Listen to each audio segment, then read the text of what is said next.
don't think people realize that Palestinians are now starving to death. They're dying. We are not even processing the trauma, guys.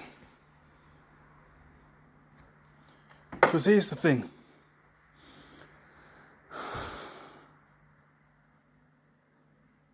Sometimes I see these things and it gets me nearly as frustrated as I used to be when I was in my 20s, hearing about Christians being persecuted in those countries, or Jews. This is what happens when this is unhealed trauma. This is what happens when unhealed trauma manifests itself. This is I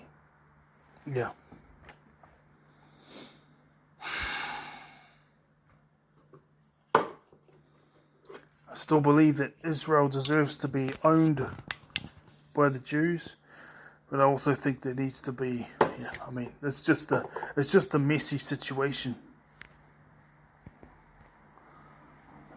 Let's not forget the Muslims have been bombing, and when I say that, their governments,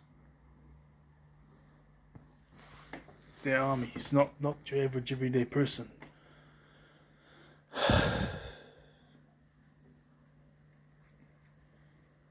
It's going to be a long time before we can even process what's going on. There needs to be more than this. Well, here's the problem. Here's part of the problem. 2 states would be great, right? But then they're still side by side. So how you guaranteed that they're going to get along? They're not. It's going to be side by side, And the other thing is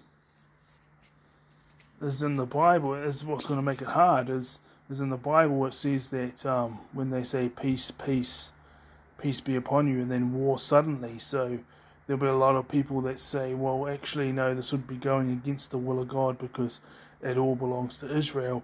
And then I've listened to the Quran, the audio book, and it's just a big mess, guys. And human race has got to do a lot better. This is going to take months and years to process, but I'm glad that, it should be more. I don't know how much of a percentage of the New Zealand economy is $10 million, but I'm glad that New Zealand is funding Palestine in this situation. So, I believe that Israel belongs to the Jews. I believe they deserve a nation.